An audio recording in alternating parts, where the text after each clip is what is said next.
Welcome to John Martin Talks, where we battle ignorance and apathy daily. The growing ignorance of just how special this experiment we call the United States of America is, and the apathy that we can't or won't do anything and everything to save her. Well, ladies and gentlemen, it's almost here. It is the day before Christmas, I guess. And there's still a bunch of things scurrying around, and we'll talk a little bit about that. But let me wish you a Merry Christmas right off the top of the show and tell you also a little housekeeping thing. We will not have a show on Christmas Eve or Christmas Day. We may post a few things, but I want to give our great staff here, you want to give Billy Bob the time off, and of course, Gabe, my producer. I teased him at Thanksgiving time when we took a few days off. He said he had to go home or his mother might kill him. Well, I want my young friend to survive, so we're definitely going to take Thursday and Friday, and we're wishing you nothing but the merriest of Christmases from John Martin Talks, from my heart to all of you. All right, we're going to get into a little bit different story today. It's not really a major news item, although in a sense it is, because it kind of talks a little bit about 2020 in a sense of where we are right now as a nation. And I'll probably sprinkle some politics in it like little snowflakes, because it is a political show. And I try to be seriously entertaining, but the title it's from a Wall Street Journal piece of a couple of days ago, actually. It says, "Have Americans lost trust with each other?" That's the question it's proposing, and essentially they say yes. And they're talking about, in general, social trust, and we'll get into that. But before we go any further, we got to talk about Big Daddy Unlimited, our sponsor, otherwise known as BDU. We come to you Monday through Friday, 8 o'clock Eastern Time, across all these Facebook networks. Of course, we're now on YouTube. Spell it all the way out. John Martin Talks. We're growing every day. We had our first video on YouTube go over 1,000 views, so we're building it slowly but surely, and we owe that all up to you, and we greatly appreciate that. Of course, we're on BitChute, Rumble, MeWe, all kind of things. America's Voice News, by the way. It's been a good year on America's Voice News. A great alternative to the mainstream media. We're not only on the Facebook every morning, howdy, how are you guys? But we're rebroadcast as a late night show across their streaming service. You can download your free app on your Android, your iPhone, Apple TV, Roku, Fire Stick, Channel 219, Dish Network, and the Pluto channel. All of that, America's Voice News, and we're grateful to be on there. But Big Daddy Unlimited is our sponsor. The way you scroll down and find them is no matter where or when you're looking at the show, look above the video and you will see a description of the show. Scroll down and you will see a link to our sponsor, Big Daddy Unlimited. They are all things Second Amendment. Nothing makes a stocking stuffer better than a few shotgun shells or a Beretta pistol or something like that. Plus they got swag, tactical gear, literally thousands of items delivered directly to your door at factory direct pricing. And I call them your Second Amendment headquarters because that is exactly what they are becoming. Not only selling products, but defending your Second Amendment rights on a daily basis. Big Daddy Unlimited. We got another great announcement. I kind of teased this the other day, but we're now officially have a Recoil TV YouTube channel. Go to Recoil TV on YouTube. It is a big subscriber service. There's tens of thousands of people on it. We now are privileged to have a channel on that Recoil TV. We're honored to be on there. Check it out. It's a great way to see our show archived. It's also a great way to look at anything Second Amendment related as well. So we have another, of course, this is all about announcements. We got a friend of the show, patriotthreads.org. You can go directly to them and get a 20% discount with the promo code JMT, John Martin Talks, patriotthreads.org, apparel with a purpose. They will basically sell you t-shirts, those types of things for charity events and everything else. Check it out, our good friends at patriotthreads.org. All right, let's get into the show. Why are Americans so distrustful of each other? This is from the Wall Street Journal. And that's a good question because I think they're on to something here. There is a lot less trust in general. Now, we're not really talking so much about trust in your neighbors, so to speak, but that is a part of it. It's basically a collective social trust in a nation, in a government, in society in general that they're talking about here. And I think they make some pretty interesting points here. So let's get into it. Social trust, the faith that strangers will abide by established norms, is one of society's most fundamental building blocks. It underlies economic growth, political consensus, and effective law enforcement. I agree with that 100%.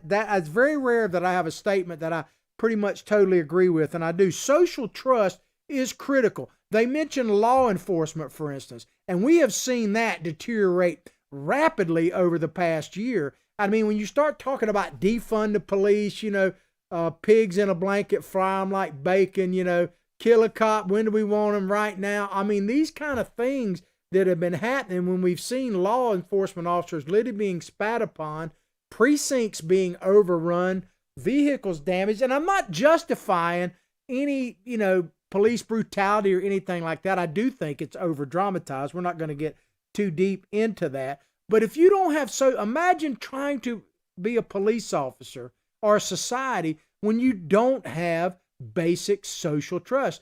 Do you remember the video we played a few months back of the city commissioner, city councilwoman, I believe, in Minneapolis, I think it was, that basically said that if you call 911 at like 3:00 in the morning and your home is being invaded, that expecting police to come was a sign of white privilege? You remember that? I mean, that just kind of popped in my head. But can you imagine trying to be a police officer in this great nation if you don't have basic social trust? I mean, I think we saw the ultimate in distrust, if you will, or the ultimate reaction to it when we had that horrific video out in L.A. where the person went up to the police car and just shot the two police officers point blank in the head and ran off for no apparent reason whatsoever. It wasn't a protest, wasn't anything,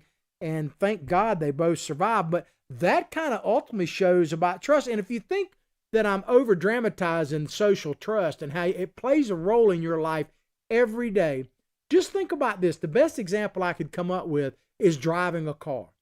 Can you imagine? Think about how much trust you have to have with your fellow drivers to get behind the wheel of a car. I mean, if you're going on a 2-lane road and you're both doing, say, 60 miles an hour and you're coming right at each other, say at night or even during the day, there's only about 3 feet of difference between you and pretty much a certain death. And so you have to basically trust that person is going to stay in their lane until you get by. You couldn't drive a car without social trust. It's not possible. You have to believe that basically people are going to fundamentally obey the rules of the road while you're out there. And the same thing is true in society. If you don't have basic social trust, it's pretty hard to leave the house. And right now, we're not leaving the house in a lot of places. So maybe, I think it's only going to get worse based on what I've seen so far. Go back to this article. It says, but social trust is difficult to restore once lost, and the U.S. is losing it. I don't disagree with that either. We are definitely, the fabric of society is coming apart. Now, you could blame multiple different things about that. My own personal opinion, now this covers a broad spectrum, but I actually believe that because we have strayed so far away from our founding principles, our founding documents like the Constitution and all, that is one of the reasons why we don't have any social trust. Because a lot of people are coming to this country, are being born and raised, like I'm battling ignorance and apathy on a daily basis, that don't even have a clue of what I'm talking about right now. They literally have no clue about the Constitution and what it truly means. And so when you think about that, the one thing that used to bind us together as a nation was a basic belief in certain founding principles. Life, liberty, and the pursuit of happiness, not the guarantee of it, inalienable rights. That's a very big deal. We've grown more secular as a society long before Donald Trump and everything like that, long before that, before I was ever even born. We've basically becoming more of a secular society for at least the last 100 years or so. And when you don't believe in inalienable rights, that is fundamentally, it's very difficult. It's very difficult to have a common ground to discuss anything if you believe that your rights are bestowed to you by the government or by man, because then they can be simply taken away by a majority vote. The tyranny of the majority is real, is absolutely real. We're kind of seeing that right now. But if you don't have a basic belief in something as fundamental as inalienable rights, which means God-given, then there's not a whole lot for you to come together. It's almost like you're aliens from a different world. But with everything else that's happening right now, and like this election, let's talk about it just a minute. One of the reasons why things are so chaotic, and I'm not necessarily trying to blame Trump or Biden, or we'll get into some of that as the thing goes on. I'm biased in that sense. I am a Trump chump.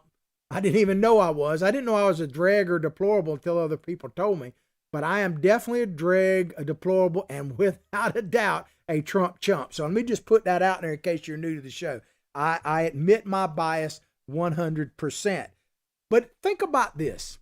In order for you to say that there's just no fraud whatsoever, no fraud, and I'm not getting into deep about one thing or another. I'm just saying this blanket statement. For you to come out and say there was absolutely no fraud in this election, it was crystal clear. Well, then you got to have certain fundamental beliefs about what happened. First of all, you have to believe that if I came up to you on November 2nd, which is the day before the election, and told you, hey, let me tell you, tomorrow, November 3rd, Donald Trump will get 10 million more votes in 2020 than he received in 2016. Are you telling me for a second you would think that he would lose that election? I'm not saying he lost, whatever. I'm not getting into any of that at the moment. I'm simply saying that if you would have to believe that Donald Trump could get 10 million more votes and lose, I don't know how many people would have taken that bet at all. And then the other thing is you have to believe that Joe Biden, God help us if he becomes president, is the greatest candidate in the history, not only of the United States, but quite possibly the world. Because think about this. He got Joe Biden, Punxsutawney Joe, hiding in his basement, got more votes than any president or any candidate in history. Now, keep in mind, Donald Trump got more votes than any sitting president ever, with the 10 million more that he got in 2016. But Joe Biden upped him, if you believe all that. And I'm not trying to get into debate about that at the moment. We've debated that quite a bit, and we'll be debating quite a bit more of that as this year closes out and going into the next year. I promise you, we'll have plenty of time for that. But you'd have to believe that Joe Biden is not only the greatest candidate ever, but you'd have to believe that he has a deeper spiritual connection to Black America, for instance, than Barack Obama could ever hope for. Because if you look at the actual numbers in certain precincts, some of the major cities like Chicago and Detroit and Milwaukee and Philadelphia, places like that, Biden got votes from Black Americans that never even voted, were eligible to vote, but never voted for Barack Obama. I'd kind of like to, like Matt Gaetz said recently, I would love to have a conversation with someone, if they actually exist, that a Black American, say from Philadelphia, and just, I'm serious about this, ask them, if I could find one, if you're out there, chime in on Facebook. I'll respond to you as soon as I possibly can, and wherever you're watching. I try to all these different social media stuff. Remember, Recoil TV, we're now on there. We got our own channel there. I'm so excited about that. But I would love to hear from a Black American that was not enthusiastic enough about Barack Obama to get out and vote, but all of a sudden Joe Biden reached him. And what was the message? I'd like to ask, what was the message that Biden, was it simply Trump derangement syndrome? I guess that could explain it. But there's so many things you'd have to buy, so many things you'd have to trust to believe what's happening now. I say all that to say that if this article is true, and I believe that they're onto something here, that man, oh man, if we've gotten bad about social trust up to this point, where are we going from here? I mean, it's pretty crazy to me. According to the General Social Survey and the American National Election Survey in the early 1970s, half of Americans said that most people can be trusted today. That figure is less than 1/3. So, I say all that to say this too. You show me someone who doesn't trust anyone. Now, we all know some people like this, does not trust a soul. You show me somebody who doesn't trust anyone at all, and I'll show you someone that absolutely cannot be trusted. So be careful. A recent Pew poll found that social trust declined sharply from generation to generation. And they give it a good example here. In 2018, around 29% of Americans over 65 said that most people can't be trusted. It's only just under 30% of Americans over 65 said that most people can't be trusted. Now, I can guarantee you in some places like New York, that's absolutely gone up because, Cuomo, the great governor of New York and maybe attorney general, oh my God, God help us if that actually comes true. Of course, that would mean a Biden presidency, and you know how I feel about that.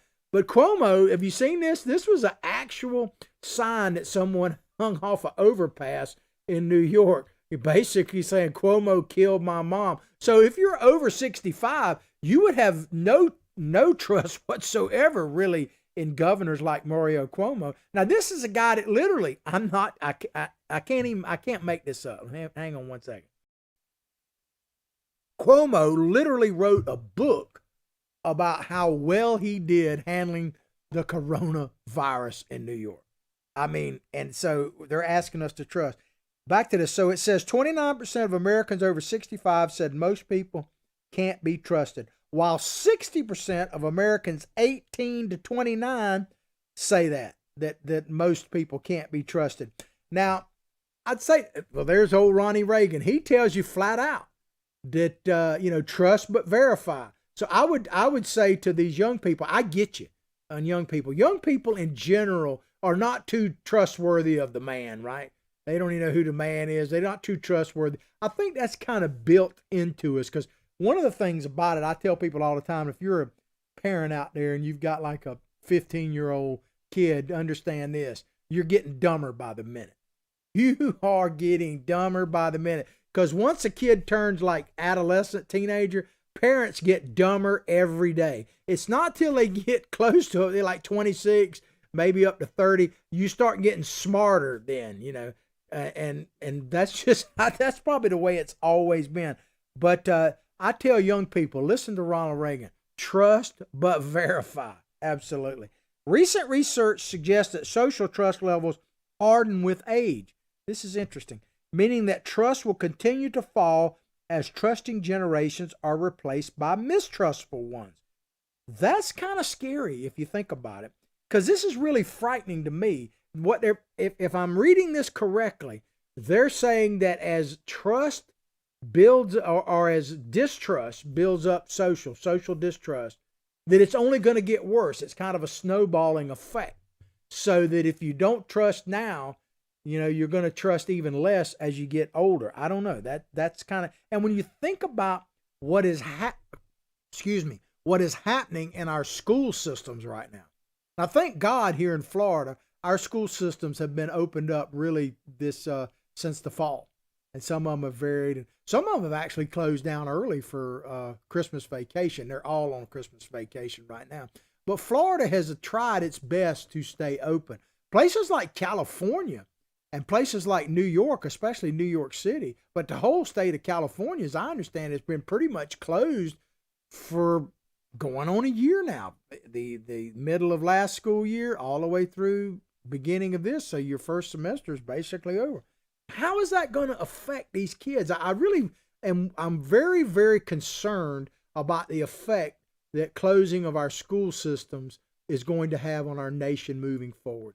I really am. And there's definitely been damage. How much? We'll see. I know the longer they're closed, the worse it's going to get. Because it's not just the education itself, like the fundamentals, reading, writing, and arithmetic. I guess the only good news, if there is some, of course, they're doing this through the internet as well, but maybe they're not getting brainwashed like they have been here. Side note, I had a listener, and you know who you are. She listens all the time, chimed in on Facebook and said something that I find just shocking. I believe her, absolutely believe her. But she said that one of the school teachers told, I want to say it was her granddaughter, might have been a niece, so don't hold me to that, said that the teacher literally said that Donald Trump bought Melania. In other words, she was like a mail order bride.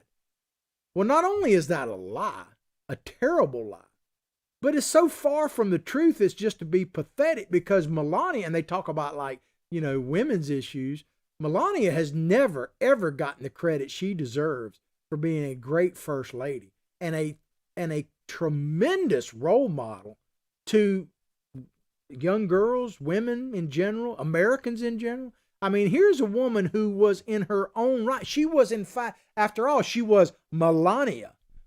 When Trump met her, she was already a known entity. I knew about Melania long before Donald Trump, started courting her or whatever. I mean, I remember when she first came on the scene, she was a dazzler, man. She was a multi-million-dollar successful person. But my point, I don't need to get too deep into her. Anyway, first of all, she has not gotten near the credit she deserves, period, no matter what. But for a school teacher to actually say something like that in class, it's just crazy. So we're getting indoctrinated, but it's frightening to me what's happening in our school systems, because can you imagine how our kids are going to be? And as I say, it's not just the reading, writing, and arithmetic. It's the socializing and all of that. I mean, our kids now are growing up watching their parents just wear a mask, that kind of thing. I mean, and you see these little kids who aren't really necessarily supposed to be wearing masks. I saw a vehicle that really broke my heart the other day. There was a kind of an SUV vehicle, and it looked to me like it was a family, because it looked like it had a husband and wife, and there were two kids in the back. They were in their car, and they were all wearing masks in their car. And I don't know about you, but I have seen no science that tells me that that is needed in a car. First of all, young children really don't need to be wearing them, from what I hear. But they're a family unit in an isolated vehicle, all wearing masks. I guess the only thing good about it, they weren't all on the cell phone talking to somebody else. But here's something that's going to be interesting. Talk about studies. It's really going to be interesting to see that, let's just say they continue to keep the schools closed in places like California, and they continue to have them open in places like Florida. What is the difference going to be between the kids? Are we going to be able to see a definitive difference between kids that were raised in where they had the schools open versus those that were closed? That'll be a very interesting study, and somebody's probably already studying it now. It just concerns me what's happening or not happening in the schools. Strikingly, the U.S. is the only established democracy to see a major decline in social trust. This is interesting. I don't know if I agree with all of this or not, but I'm just going to, for the sake of this conversation, assume that what they're saying is research correct. Strikingly, the U.S. is the only established democracy, we're a republic, by the way, to see a major decline, and that's no small potatoes, and I'm going to get into that in just a minute, because they're comparing us to socialist democratic countries, socialist countries. There is no comparison between the United States and really any other nation on earth. Strikingly, the U.S. for multiple reasons. Strikingly, the U.S. is the only established democracy to see a major decline in social trust. In other nations, the trend was in the opposite direction, and they give some examples. From 1998 to 2014, social trust increased in Sweden from 56.5% to 67%. In Australia, from 40% to 54%. And in Germany, from 32 to 42%. Meanwhile, the U.S. is becoming more like Brazil, where trust is around 5%. We're better than that. But it said, what makes America unique? Well, first of all, as I just said a minute ago, no country really compares to the United States. I mean, you look at the size of us, the diversity of us, how we were founded, the structure of our government with the U.S. Constitution, which, by the way, limits government. I can't say this enough. The U.S. Constitution is not, was not, has not been, is not designed to empower government. Most constitutions are. If you look at other, and I don't have Sweden's in front of me, but I pretty much would guarantee you, if you looked at their constitution, it is all about saying what the powers of government are. The U.S. Constitution really doesn't do that. The U.S. Constitution is designed to protect the rights of the individual from the overreach of government. So it limits the power of government, not empowers it. There's a big part. But, you know, as far as our country, why are we so different than maybe some of these other countries? Now, there's multiple reasons.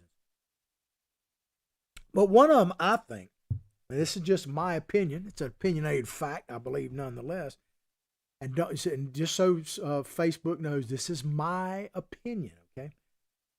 Part of it could be the way we view government. I'm talking about inside America, American citizens, how we view government. Because clearly, and it's more complex than this, but I'm going to basically break it down. There is a group of people, I think the Tea Party represented this, the Tea Party movement, that believe that government should be limited in its power and that government is not the solution. In fact, there are many people that were part of the Tea Party movement and they kind of morphed into the Trump movement, the MAGA movement, that believe that government is actually in the way and hampers their ability for the life, liberty, and the pursuit, not guarantee of happiness. And there's another group of people, it's similar size, could be larger, could be smaller. Because keep in mind, there's quite a few people that are just indifferent, and that bunch scares me more than anything. But they believe that government is the solution to the problem.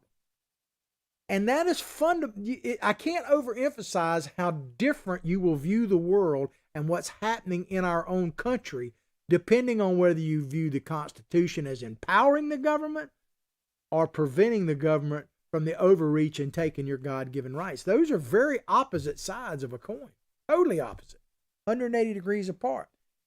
And just about Donald Trump for a minute. I want to they don't mention him in here. They kind of allude to it in a way, but they don't mention specific political figures. But I'm going to mention Donald Trump. I've said this before, but if I say it, it bears repeating. A lot of people don't understand Donald Trump. Now, I'm not getting into all this, the Trump derangement syndrome and lies and all that kind of stuff. But let me just tell you what I've learned in life. I've learned that in order to understand someone, you have to understand some type of core fundamental place they're coming from. Because a lot of times if you don't, you can't figure out why they did this versus this and everything, especially political people. You got to find, and unfortunately, quite a few political people don't seem to have any core beliefs, and that's part of the problem. But Donald Trump, as an example, I believe that at Donald Trump's core belief comes from his experience as a businessman. And thus, everything that he does politically, because he's not a politician, and he did as a president, comes from that belief. And so what does that mean as far as how he acted as president? Well, I believe, like Obama, let's say Obama. Obama had that slogan, hope and change. Hope and change. Donald Trump actually believes in hope, but he believes in giving you change you can spend. Because the way Trump is, and people like, for instance, they question, how could evangelicals love Donald Trump? Because he's immoral. And I'm not saying he isn't, or is, or whatever. I'm just saying that's what you hear a lot. And it's perplexing because Donald Trump's not an overly religious guy. I don't want to speak for him on that. But he wasn't really an evangelical Christian. It didn't seem to be. He didn't really run in those tight-knit circles from what I could see. But I believe that one of the reasons why evangelicals believe in Donald Trump is because he lets them be who they are. He doesn't try to, put his government hands upon them. He lets Christians and other religions, by the way, be who they are. That gets back to the core belief.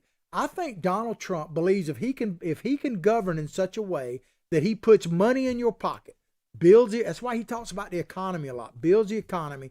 If you have money in your pocket, if you feel like you're putting bread on the table, that's why this pandemic just has hurt him so bad, both mentally, spiritually, and obviously politically. But I believe that Donald Trump at his core believes that if you are making money, if you're fat and happy, so to speak, if you can have life, liberty, and the pursuit of happiness, then you can figure everything else out on your own. You can figure your religious faith out. You don't need him to tell you. You can figure your sexual identity or whatever. You don't need him to tell you. You can be free to be who you want to be. But see, a lot of people don't understand that. And they want government to kind of dictate that, to pick winners and losers, both economically and socially and everything else. I mean, think about it, ladies and gentlemen. We're now in the process of getting this vaccination. I'm not getting into the merits of it one way or another. First of all, thank you, Donald Trump. If you believe in the vaccination at all, you should thank the president, no matter who you voted for. But Tucker Carlson did an excellent series of shows on this over the past week. And he talked about how the virus now is being looked at through the color lens, and that they're actually deciding who to give vaccinations to based on the color of their skin. And there's a lot of evidence of that. Well, you talk about destroying social trust. To actually do that is going to destroy social trust. And there was a guest on his show, and it really hit me when this person said it, and I can't remember the gentleman's name, but it really hit Tucker, and it really hit me when this person said this.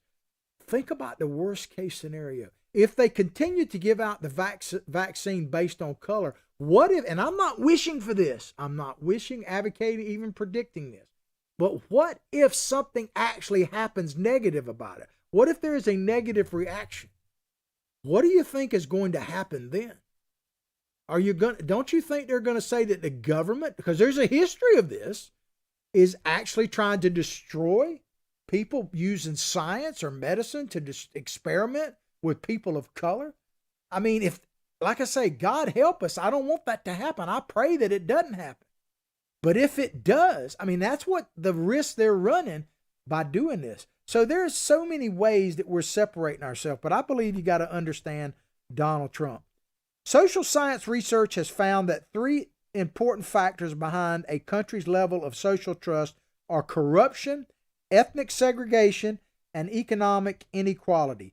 Each of these plays some role in the U.S., yet none seems to fully explain our loss of trust. So corruption, unification, so to speak, of ethnicity, which, the United States is the most ethnically diverse place on the planet. So if that's a deciding factor, it's definitely working against it. It says here, the large difference in social trust between Sweden and Brazil, because they're like opposite ends of the spectrum, correlates with levels of corruption. On the World Bank ranking of countries' effectiveness at controlling corruption, Sweden is near the top in the 98th percentile, while Brazil is in the 42nd. Brazil, unfortunately, is one of the most corrupt nations on the planet. Pretty much everybody knows that. The U.S. is in between at the 84th percentile, but that ranking didn't change much between 1996, when measurements began, and 2016, even as social trust in the U.S. declined. So, there's a certain amount of corruption. I think I heard somebody talk about this, about the election. There's a certain amount of corruption that we just accept, that there are going to be dead people voting. No one is shocked about that. There's jokes about that, everything else, dead people voting. There's always the idea that illegal immigrants are voting, and heck, they're given the right to vote in some places. But I think part of it is censorship as well, because now we're not being told the truth. Not only are we not being told the truth, we're not being given the opportunity to discern truth from fact. I'll put this out. I think it's a pretty funny meme, It comes from a song, by the way, if you don't know which one. But Biden, and he's just like me. But I think if you look at what's happening with this Hunter Biden and Joe Biden situation, the fact that you had social media and the mainstream media was complicit in this, literally hide the story, squelch the story, and when it popped up, basically say it was Russian disinformation, which they all knew was a lie. So they not only did they keep the truth from coming out, but they told a flat out lie. And now Biden is on the verge, God help us, of being president. And you go back and look at some of the polling that shows that how many people, about half the Democrats said they didn't know, like 48% didn't know anything about the Hunter Biden story. And, about 10%, 8% of them, which if you double up, that's a big percentage, said that would have changed the way they vote. So there's no wonder they held that back. So the problem I have with censorship in general, I got a problem, but they're not allowing us to I mean, Facebook is doing this on a daily basis, all due deference to algorithm. They won't allow us the opportunity to make our own decisions, to decide to read something and have the capability of thinking which is the different, which is true and which is not. They keep us from seeing. To me, I'm not afraid of disinformation. I'm really not. I'm not supporting it. Don't misunderstand me. But I really believe that I'm capable of separating, as they say, the wheat from the chaff. And the lack of education, battling ignorance and apathy on a daily basis, and that's only going to get worse, like I said, about our school system. So I do believe that censorship in social media and media in general is playing a basic role in the growing distrust of our society. International data also show that increasing ethnic diversity can lower social trust. That's interesting when you think about how diverse we really are, and we have been for a long time, and growing more so. In fact, some research suggests that the negative relationship between diversity and trust is stronger in the U.S. than almost any other country. I don't know if I totally agree with that, but to me, the diversity, we focus on all the wrong things when it comes to diversity. Like somehow diversity of skin color is the beginning and end all. To me, the only real diversity that matters is the diversity of thought. And I encourage as much diversity of thought. That's why we need freedom of speech. You don't have to agree with me all the time. You probably should, but you don't have to. But diversity of thought, I don't really care about diversity of color. I don't. And so one of the things that's troubling to me, and this is going on long before Biden and of course, I don't know about Biden because he's been around forever, but before Trump, when they start looking at the color of skin of someone for a position, that somehow you got to be like a McDonald's commercial from the 80s, where you got to make sure you have all that. I mean, that's when I first really started noticing it. And I'm not opposed to, being somewhat sensitive to that. But if we're going to live up to Dr. King's dream, then we have to judge people based on the content of their character, not on the color of their skin. Because the Constitution, ladies and gentlemen, is one thing we used to agree on. And it's colorblind. Now, I understand the 3/5, 4/5, however, I get all that, all right? We're imperfect. We always have been. The Constitution was, at the end of the day, as great a document as it is, was written by men. So the main thing we need to do, ladies and gentlemen, is not rewrite the Constitution. Like this meme says, we need to reread it and understand it. And it's not even being taught in our schools. It's just sad, man. But back to this article. Let me check my time. I'm doing pretty good. Yeah, I'm doing all right. But as trust theorists have dug deeper, they found that this negative effect is largely correlated not with diversity itself, but with segregation. When ethnic groups are concentrated in small geographical areas, have little contact, then distrust sinks. Now, I can tell you that in my little town of Hawthorne, we're about 50-50 black and white residents. And we have been long before I was born. We had some great leadership overall. I love my little town, and we've been forced. We're a little southern town, and we were forced to kind of get along and go along with each other, and it's pretty good. But I'm going to check my time. The time is moving pretty fast on me, so I want to skip down a little bit. I'm going to go down. It says, the rising inequality likely contributed to the decline of social trust over the same period, talking about the United States. But 2007 marked the peak of inequality in the U.S. The next year it dropped due to the financial crisis and has not exceeded 2007 levels, since. Yet social trust continues to decline. This may be because the perception of inequality has increased even as the actual level of inequality remained high and stable. So basically, they've been lying to us from the beginning. They've been lying to us about all of these things. And the reason why social trust continues to go up is because of things like I've said, the new mantra of the Democratic Party. America sucks. I mean, if you hear that message over and over, the way I say it, America sucks. This is the message I heard in the 2020 campaign from the Democrats. America sucks. It's always sucked. And it sucks for some more than others. And if you elect us, we'll make it suck for everybody equally. I want to chase all the way down here to kind of the end of this. This article, by the way, is Wall Street Journal. Check it out. Let me give you the title of it because it's very lengthy and we're not going to get through all of it, obviously, today. Let me give you this title very quickly again. Why are Americans so distrustful of each other? From the Wall Street Journal. Now I'm going to skip all the way down here to the end of it because I want to make a point before we run out of time. All right, so we're going to skip all the way pretty much to this last paragraph. In Sweden, which has one of the lowest post-fiscal levels of inequality in the world, there is much greater support for welfare policies than in the U.S. Arguably, that's because Americans are far more likely than Swedes to think that recipients of economic transfers don't deserve them or will misuse them. I get what they're saying, but I think the problem that we're having of not trusting each other in this country is because we are on opposite sides of the road, so to speak.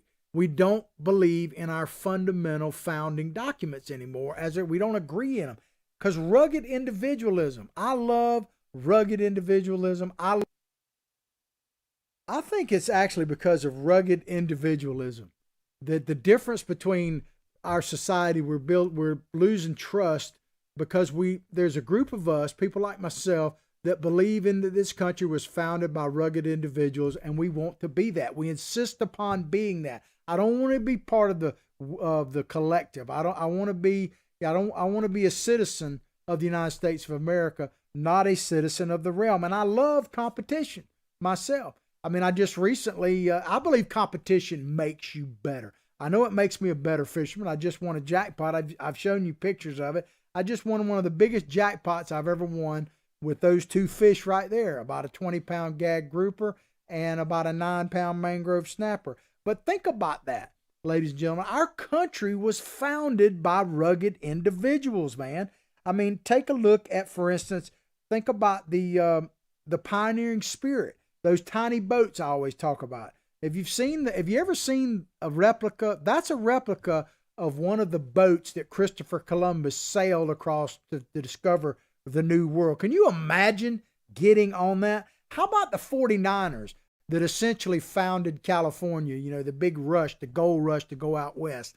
Can you imagine looking at the Rocky Mountains for the first time and saying, we got to get over that? I mean, think about what it took to overcome some of these things. This is, and these people, you know, I believe that I'm offspring of these types of people. And so I really believe that rugged individualism and the belief in the founding documents of our Constitution and the fact that so many people believe otherwise is really at the core of why we have a growing distrust in our country. So as I say, I want you to read this whole article if you can from the Wall Street Journal. It's pretty interesting, but I'm running out of time, so I want to go all the way down to the end of the story. Let my producer know, because I'm going to read this last part and then we'll get out. It says, if our leaders can diffuse this hostility rather than creating the impression that we're on the brink of civil war, Americans may find it easier to develop clear expectations and norms for how people should behave rather than anticipating that their fellow citizens will deceive or oppress them. This is from the Wall Street Journal. I would tell you right now, we're being deceived and oppressed on a daily basis. I mean, look at what the SCOTUS refusing to take up the cause, even listening to the case, shirking their constitutional responsibility. No investigation. How about, the rats, as I tell you, won't convict the rats. Out of many, one, right? E pluribus unum, in God we trust. We've gotten away from that. I want to play you two videos, and this is the end of the show. And let me, before we end it, say Merry Christmas to you all. But this first video is of John F. Kennedy, a Democrat, at his inauguration, asking that famous question. Check it out. Oh, my fellow Americans, ask not what your country can do for you. Ask what you can do for your country. Perhaps, ladies and gentlemen, if we ask that question right there that JFK said, forget his politics, whatever you want to say. I'm just saying what the man said, we'd be a better nation. But now Democrats have given us, we're on the verge of electing Joe Biden. to president. God help us. And listen to what he said just a couple of months ago. Check it out. There are probably anywhere from 10 to 15% of the people out there that are just not very good people. But that's not who we are. 10 to The vast 15%. majority of the Think people are about that, ladies and gentlemen. We got what, 350 million people? 10 to 15% of the American people, this could be the next president of the United States, God help us, telling you that you're just bad people, which is approximately about how many people voted for Trump, actually a little bit more. Think about that. That we're on the verge of how much have we changed? How are you going to have public trust? Anyway, I could go on and on about it. Hope you've enjoyed the show as much as I've enjoyed bringing it to you. On behalf of us all here at JMT, Merry Christmas to you. Whatever you're celebrating, more power to you. Remember, there's not going to be a show on Thursday or Friday. We're going to take time to spend with our families as well. I appreciate you watching. I'll pray for your family. You pray for mine. Let's all pray for this great nation, our president. They absolutely deserve it.